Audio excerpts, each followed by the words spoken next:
फुलमरी में आज 22 जून को नगर पंचायत हॉल में सुबह 10 बजे से शाम 4 बजे तक फुलमरी वासियों की ओर से एक महत्वपूर्ण शैक्षणिक जागरूकता और करियर मार्गदर्शन शिविर का आयोजन किया गया था। इस कार्यक्रम के मुख्य प्रवक्ता प्रसिद्ध neuro linguistic programmer Parvez Khan, Mufti Anisur Rahman, Mufti Qaisar Qasmi, Mufti Azhar थे, जिन्होंने उपस्थित लोगों के साथ अपने विचार साझा किए। मुफ्ती अनीसुर रहमान ने जीवन और भविष्य को आकार देने में शिक्षा के महत्व पर प्रकाश डाला। परवेज खान ने ABCD फार्मूले के बारे में विस्तार से बताया, जो सफलता प्राप्त करने के लिए एक मूल्यवान ढांचा है। उन्होंने दर्शकों को समाज की जरूरत बनने के लिए प्रोत्साहित किया, न कि बोझ बनने के लिए। कार्यक्रम में जिला परिषद के शिक्षकों, छात्रों और गांव के नागरिकों ने सक्रिय रूप से भाग लिया और जागरूकता और मार्गदर्शन का लाभ लिया। यह कार्यक्रम उपस्थित लोगों के लिए उनके करियर और व्यक्तिगत विकास के लिए प्रेरणा प्राप्त करने के लिए एक मूल्यवान मंच के रूप में कार्य करेगा। कामयाब करियर बनाते हैं तो पढ़ लिख कर कुछ बन जाते हैं, कोई बड़ी पोजीशन पे जाते हैं, अपने फैमिली को संभाल लेते हैं, अपने समाज को कंट्रीब्यूट करते हैं। कहीं ना कहीं उनकी मिसाल ये दो आम की तरह है। उनकी अपनी मेहनतों के साथ में पीछे पूरा एक सिस्टम चल रहा है और हर एक शख्स को अपनी जिम्मेदारी समझनी है। जहां बाप अपनी जिम्मेदारी से चूका तो फिर वो वाला आम नहीं आएगा, सड़ा हुआ आम हाथ में आएगा। माँ अपनी जिम्मेदारी से चूकी, करियर नहीं बनेगा। वो बच्चा यहीं गली में घूमता रह जाएगा, गलत सोबत पकड़ लेगा, वो गलत हरकतें करना शुरू कर देगा। असातिज़ा, टीचर्स अगर अपनी जिम्मेदारी से चूके तो फिर एक बेहतरीन करियर हम नहीं बना सकते बच्चों का। तो यहाँ पर घर से लेकर तो गली के चौराहे तक हर शख्स जिम्मेदार है हमारे नौजवानों के मुस्तकबिल के लिए। हर एक को अपनी जिम्मेदारी समझनी है और उस जिम्मेदारी को पूरी ईमानदारी से निभानी है। और अगर नहीं निभा सकते तो जिम्मेदारी किसी और को देनी चाहिए। ये नहीं कि मैं अब इस पोजीशन पे आ गया हूं, अब मैं यही रहूंगा भले मैं कुछ कर नहीं रहा। यानी आप जिस पोजीशन पे रहते हो, आपसे ये उम्मीद की जा रही है कि आप उस पोजीशन का इस्तेमाल करके इन नौजवानों का मुस्तकबिल बनाओगे। तो अगर आप उस पोजीशन पे रहकर काम नहीं कर सकते तो पोजीशन छोड़ देना ये सबसे बड़ी ईमानदारी है। हर इबादत से पहले नीयत है।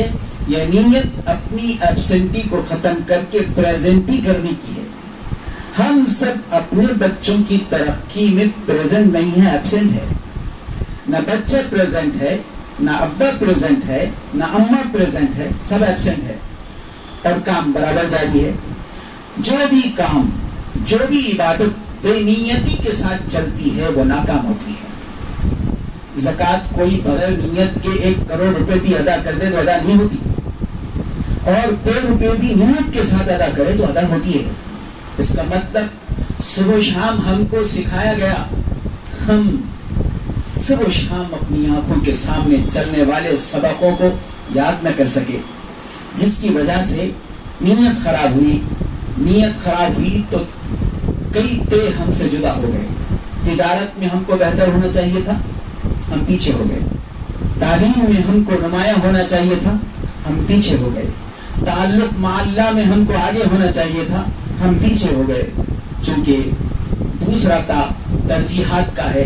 अगर सुबह आपके घर शादी हो, बच्चों को सुबह ट्रिप में जाना हो, तो अम्मा भी 5 बजे जाग जाते, अब्बा भी बेदार हो जाते। असर के बाद से ट्रिप में बच्चे की जाने की तैयारी का आगाज होता है।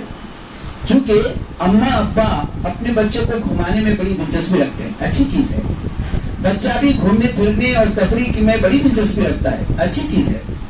जिंदगी भर तफरीक बुरी चीज है, कभी कभार तफरीक अच्छी चीज है। लेकिन तफरीक के लिए जैसी बेदारी है, क्या पढ़ने के लिए भी ऐसी बेदारी है? क्या सुबह स्कूल जाने के लिए अम्मा अब्बा ऐसे बेदार हैं? क्या यूनिफॉर्म के सिलसिले में अम्मा अब्बा ऐसे बेदार हैं? क्या बच्चे के नाम के दुरुस्त करने के लिए अम्मा अब्बा ऐसे जागरूक हैं? नहीं। टीचर बेचारे यहाँ मौजूद है, सालों गुजर जाते, बच्चे का नाम दुरुस्त होने के लिए तैयार नहीं है। खुद का नाम जो दुरुस्त न कर सके, वो मुल्क में उन्नति और तरक्की लाने का काम भला कैसे कर सकेगा? इसलिए बिहेवियर चेंज होने के लिए पहले नीयत का दुरुस्त होना जरूरी है। پہلے کئی اطاعت درست ہونے کے لیے سب سے پہلی اطاعت ترجیحات کا درست ہونا ضروری ہے.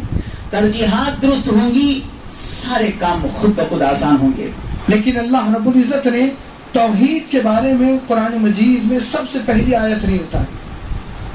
اللہ کے نبی جس ماحول میں تھے وہاں اللہ کے علاوہ ہر چیز کو پوجا جاتا تھا, عبادت اور پرستش کی جاتی تھی, لیکن اللہ رب العزت نے سب سے پہلی آیت توحید کی نہیں اتاری. دوسری چیز معاشرے میں کیا لگتی ہے کہ انسان جس محلے میں, جس گلی میں, جس علاقے میں رہتا ہے وہ اپنے آپ کو مطمئن چاہتا ہے کہ میں مطمئن رہوں, کوئی ٹینشن میرے سر پر نہ ہو. پڑوسی اگر خراب ہو تو انسان بولتا ہے میں گھر بدل دوں گا. محلہ اگر بیکار ہو انسان کہتا ہے میں محلہ چھوڑ کر دوسرے علاقے میں, دوسرے محلے میں چلے جاؤں. علاقہ اگر خراب, اللہ کے نبی جس معاشرے میں آپ کو نبوت دی گئی اس معاشرے میں امن, ان کی ڈکشنری میں چیپٹر تھا ہی نہیں امن نام کا, کوئی شبد اور لفظ تھا ہی نہیں. وہاں چھوٹی چھوٹی بات پر جھگڑا ہو جاتا تھا. تو شرک, توحید تو سب سے اہم چیز ہے اسلام کی, اللہ نے سب سے پہلی آیت اس کی نہیں اتاری. اور جو ظلم جو سب سے خطرناک ہے, اللہ رب العزت شرک برداشت کر سکتا ہے ایک طور پر کہ اللہ کو کوئی نہ مانے, اللہ کے علاوہ کو مانے, اللہ اس کو برداشت کر لے گا, لیکن اللہ زمین اور دھرتی پر ظلم برداشت نہیں کرتا. فرعون کو اللہ نے اتنے دنوں تک مہلت اس لیے دی تھی کہ وہ خود اس نے دعویٰ کیا طرف ہونے کا, اللہ نے نہیں پکڑا. لیکن جب اس کی ظلم کی انتہا ہونے لگی تو اللہ نے کہا کہ ہم نے آج دنیا کے لیے تجھے عبرت کا تازیانہ بنا دی. تو اللہ کو ظلم برداشت نہیں. تو ایسے معاشرے میں جہاں توحید نہیں ہے, شرک کا زور ہے, شور ہے, اور جہاں امن نہیں, ظلم کا تسلط ہے, تو ایسے ماحول میں اللہ رب العزت نے سب سے پہلی جو آیت اتاری, آپ کو حیرانی ہوں گی, قرآن نے کہا اقرأ بسم ربک الذی خلق, پڑھ اس رب کے نام سے جس نے تجھے پیدا کیا. یعنی ایسے ماحول میں اللہ نے بتایا کہ تعلیم اگر تمہارے پاس ہوگی, جو تمہارے پاس یہ علم کا جو اندھا پن تمہیں چھایا ہوا, تم پر چھایا ہوا ہے, اسی طرح جو ظلم و استبداد کی چکی میں تم خود دوسروں کو جو پیس رہے ہو, تو اس سے تم نکلیں گے علم کے راستے سے. ہم یہ ہرگز نہ سمجھے کہ ہمارا تعلق ایجوکیشن اور تعلیم سے وہ صرف غار ہرا پر اقرا سورہ علق کی ابتدائی 5 آیات اترنے کے بعد سے شروع ہوا. اگر ہم غور کریں تو ہمارا ایجوکیشن اور تعلیم سے جو تعلق ہے وہ ازل کا ہے. آپ تھوڑا سا قرآن کریم کی طرف چلے جائیں, سورہ بقرہ کو آپ پڑھیں, جب آپ پہلے پارے کی شروعات کرتے ہیں تو اس کے ایک دو رکوع گزرنے کے بعد ایک واقعے کی طرف اللہ رب العزت نے اشارہ کیا.